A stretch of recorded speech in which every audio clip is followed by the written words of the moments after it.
ketika saya lahir ke semesta ini, paradigma orang tua saya sudah terbentuk. Ketika saya lahir ke semesta ini, paradigma guru-guru di sekolah yang saya dititipkan di sekolah sudah terbentuk. Ketika saya lahir ke dunia ini, tradisi di masyarakat sudah terbentuk. Tidak ada celah bagi saya untuk menjadi diri saya sendiri. Bagaimana saya bisa meloloskan dari semua kekuatan buta itu? Dan harus mengikuti kekuatan buta itu. Apa yang disebut benar oleh kebanyakan orang, belum tentu itu benar.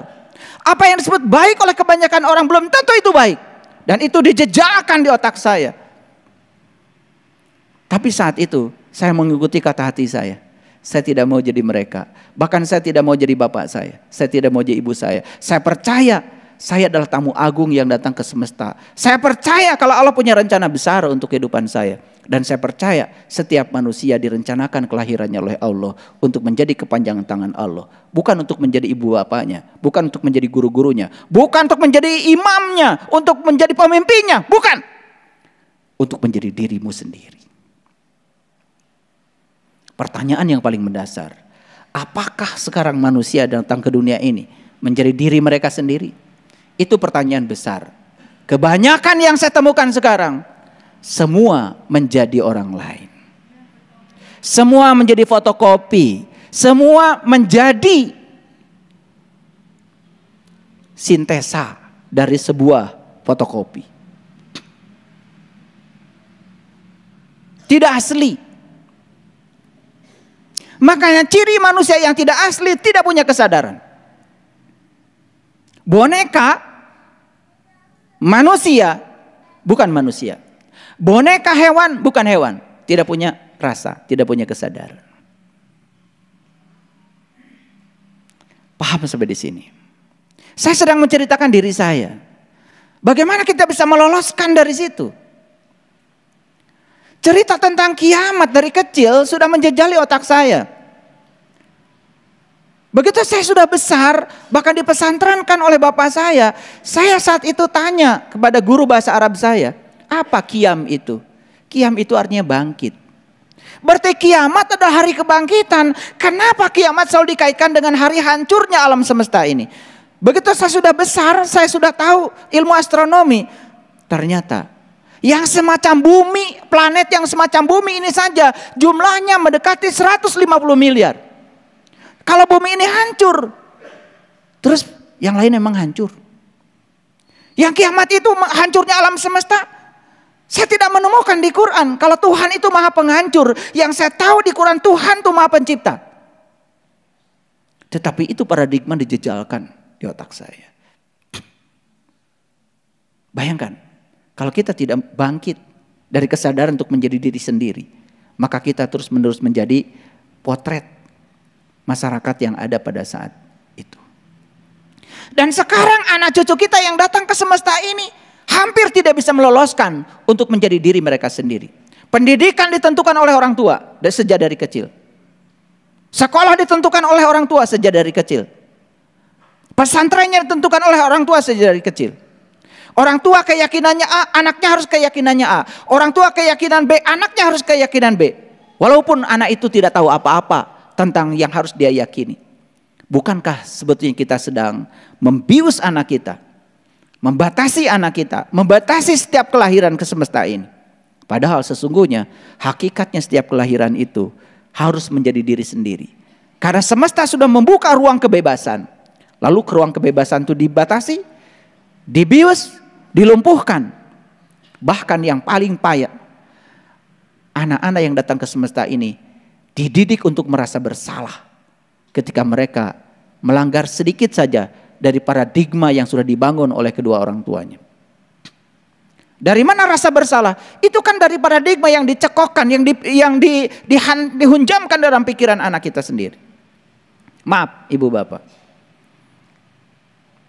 kalau kita mau berguru pada sejarah para nabi, para rasul, maaf, di usia berapa Nabi Muhammad mulai sholat?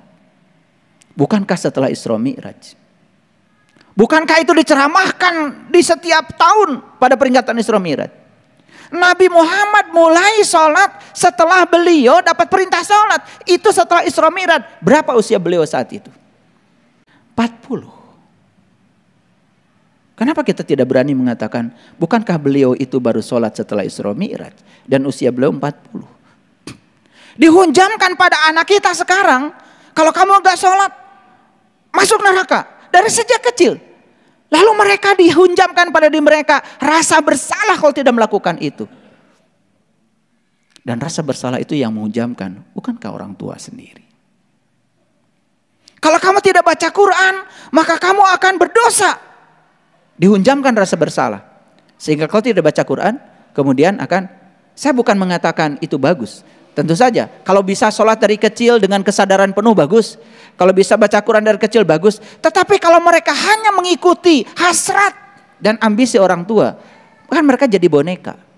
Mereka jadi korban. Betul apa tidak? Kan tempo hari saya katakan, ada anak yang tidak mau sekolah. Gak apa-apa, gak usah dipaksa. Tetapi nanti kalau sudah santai, tanya, kenapa kamu gak mau sekolah? Dengar argumen mereka. Jangan-jangan mereka punya argumen kenapa tidak mau sekolah. Ngerti maksud saya? Dan kita selama ini tidak mau mendengarkan argumen itu. Karena merasa kita punya otoritas untuk menjadikan anak menjadi siapa.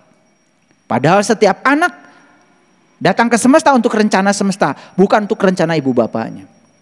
Bisa jadi niat semesta dengan niat kita sebagai orang tuanya berbeda. Dan ketika kita menyelewengkan niat semesta, sesungguhnya kita sedang menindas anak kita sendiri.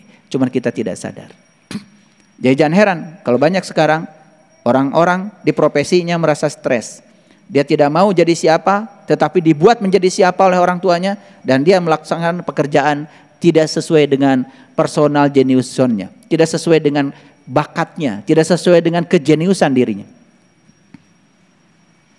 Makanya heran kan sekarang banyak orang kerja itu katanya melelahkan. Dari Senin sampai Jumat, Sabtu Minggu menjadi hari untuk liburan. Berarti dari Senin sampai Jumat mereka semua stres, tidak mendapatkan kebahagiaan. Bayangkan. Jadi jangan heran kalau sekarang banyak orang yang penyakitan. Kenapa? Dari Senin sampai Jumat dia bekerja sebagai beban. Karena dia tidak senang dengan yang dia kerjakan. Baru Sabtu Minggu dia mencari liburan. Itu pun gak jadi. Karena apa? Hanya di pikiran saja, hanya hayalan. Betul? Iya. Bagaimana bisa liburan? Dari rumah mau pergi ke airport, macet sedikit saja pusing. Pengen segera sampai di airport.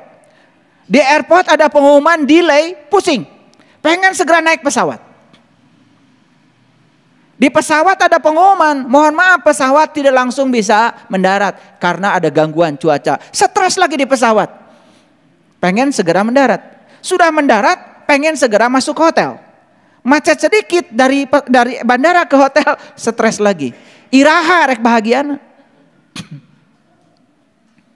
Dari Senin sampai Jumat stres, tambah lagi Sabtu Minggu pun stres. Karena apa? Karena dia pikir piknik akan membahagiakan. Padahal dia piknik hanya berangan-angan untuk bahagia. Dia pikir bahagia ada di Bali. Dia pikir ada bahagia ada di luar negeri. Tidak. Bahagia ada dalam dirimu. Cara kau berpikir tentang segala sesuatu, bahagia ada di situ. Ngerti maksud saya? Nah dari sini kita kemudian bisa melihat. Apakah kita ini sekarang jadi boneka? Saya pernah tanya sama bapak saya, Pak, apakah di zaman Rasulullah ada orang yang baca Quran? Bapak saya menjawab, teu aya. Jang, teu aya. Da can aya tuh Quran oge. Tetapi berapa banyak orang yang hari ini membaca Quran selalu mengatakan mencontoh Rasulullah.